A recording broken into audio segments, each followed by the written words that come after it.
nanone kandi reka mbonereho kubifuriza umwaka mushya wa 2026, mbonereho no kubasuhuza mwebwe twabanye umwaka ushize wa 2025, mbonereho no kubashimira cyane ku rukundo mwatweretse ndetse no gukomeza kubana natwe 5 kuri 5.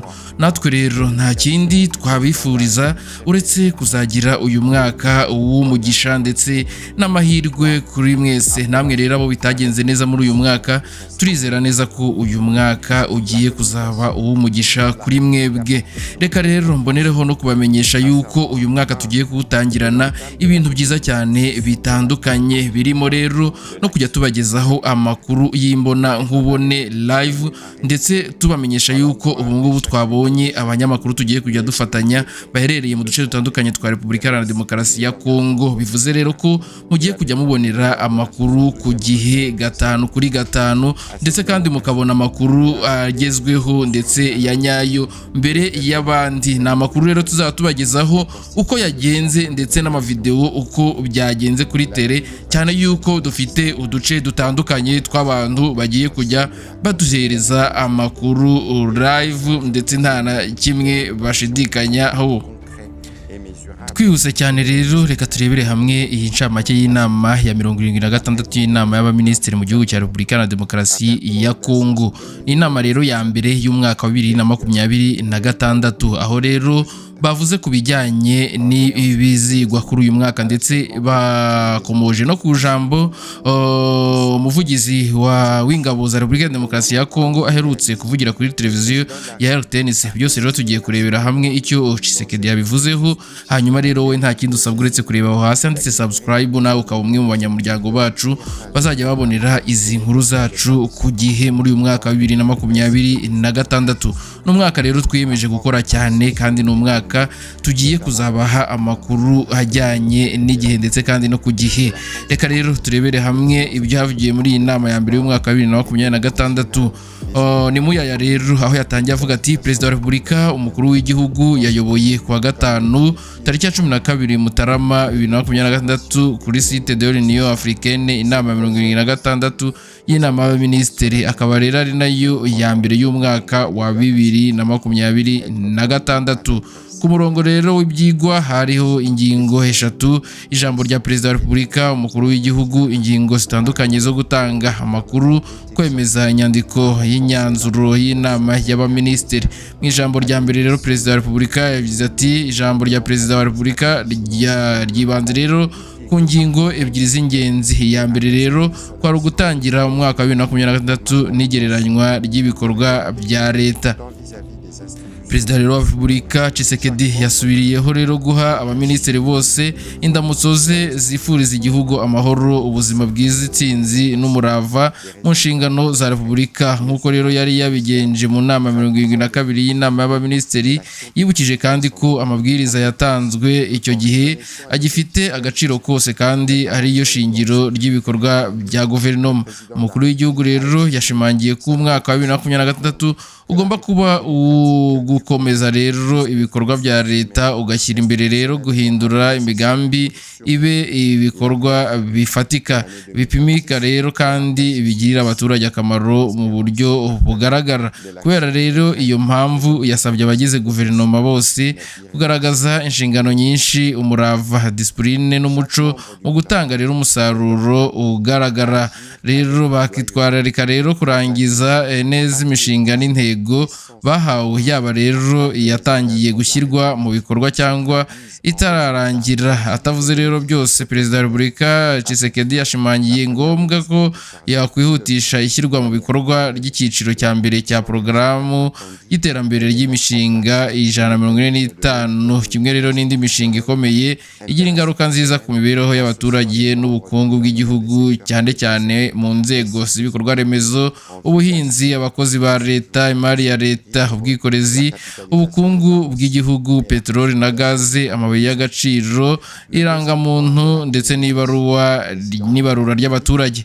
Iyo mishinga rero ni amasezerano akomeye leta yagiranye rero n'abaturage n'abanyekongo, bityo rero igomba gushyirwa mu bikorwa byihuse mu muco ndetse no mu buryo bunoze kandi hibandwa rero ku nyungu rusange. Perezida rero Tshisekedi wa Repubulika ya Demokarasi ya Kongo yasabye kandi guverinoma gukomeza ubufatanye hagati y'abaminisitiri, gukuraho byihuse inzitizi z'imiyoborere n'iz'imari, kwirinda inyungu bwite n'ubwibone, gushyira ibikorwa bya leta mu murongo wo kwibazwa rero inshingano haba mu bigo bya leta no ku baturage.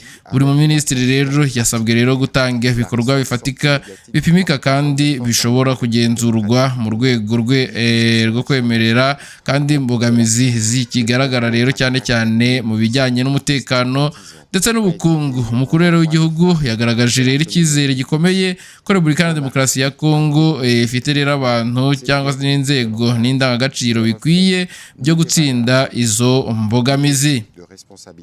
Yemeje ko kandi umwaka wa 2026 uzarangwa n'icyizere rusange, ibikorwa bifatika n'impinduka zigaragara ariko zidashobora rero gusubira inyuma. Kubera rero iyo mpamvu Minisitiri w'Intebe yahawe inshingano zo guhuza ibikorwa byo gutanga umusaruro witezwe no gushyiraho uburyo buhoraho bwo gukurikirana no kugenzura ishyirwa mu bikorwa ry'imyanzuro, ndetse bufatanyije rero na Minisitiri ubishinzwe n'ibiro rero bye, hagamijwe rero gukurikirana neza intambwe yatewe no gukomeza ibyiza byagezweho. Mu ngingo ya kabiri rero ni na ngufiya cyane, yo yagize yo ngombwa, yavuze ko ari ngombwa yo kugisha inama mbere y'itumanaho rya leta. Ni ingingo rero ya kabiri y'ijambo rya Perezida wa Repubulika yibanze rero ku nshingano zijyanye n'ijambo rya leta. Umukuru rero w'igihugu yibukije ko ijambo ryose ritanzwe mu izina rya leta riba rishyize mu kaga icyubahiro, icyizere n'ubumwe bw'igihugu, bityo rero rikaba rigomba kurangwa no kwitwararika inshingano n'inyungu zisumba izindi z'igihugu. Perezida wa Repubulika yatangaje ko yakurikiranye yitonze amagambo aherutse gutangazwa mu itangazamakuru ry'umuvugizi w'ingabo za FARDC yatambutse kuri televiziyo y'igihugu RTNC, aho rero havuzwe amagambo asuzugura kandi ashyira mu kato abagore bo mu muryango w'Abatutsi. Yamaganiye rero kure bikomeye iyo mvugo idahwitse igaragaza ko idahuye n'indangagaciro za Repubulika ya Demokarasi ya Kongo, amahame y'ubuyobozi bwiza n'urwego rwitondewe rwitezwe ku muntu uvuga mu izina ry'ikigo gikomeye nk'ingabo z'igihugu. Yagaragaje rero ko amagambo nk'ayo ashobora gusenya ubumwe n'ubusabane bw'igihugu, guteza umwuka mubi udakenewe no kwangiza isura y'icyizere cya leta imbere muri gihugu no hanze yacyo. Yemeje rero ko kandi ashyigikiye ingamba zifashwe ku wavuze ayo magambo. Anibutsa rero ko ijambo rya leta ridakwiye kuba iryo gutwarwa n'amarangamutima cyangwa kutitegura neza.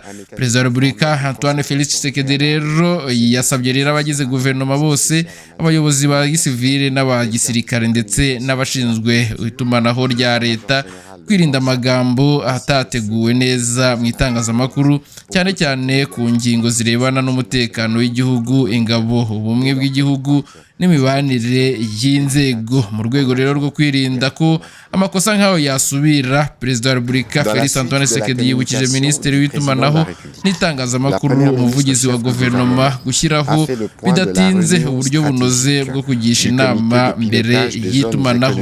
Ubu buryo rero buzahuza umujyanama we wihariye mu itumanaho, serivisi z'itumanaho zo muri primatire, iz'ibiro bikuru by'ingabo za FARDC ndetse n'iza polisi y'igihugu ya Kongo. Itangazo rero ryose rijyanye n'ingingo zoroshye kandi zireba leta mu buryo butaziguye, byaba ritambutse kuri televiziyo y'igihugu cyangwa ku zindi media.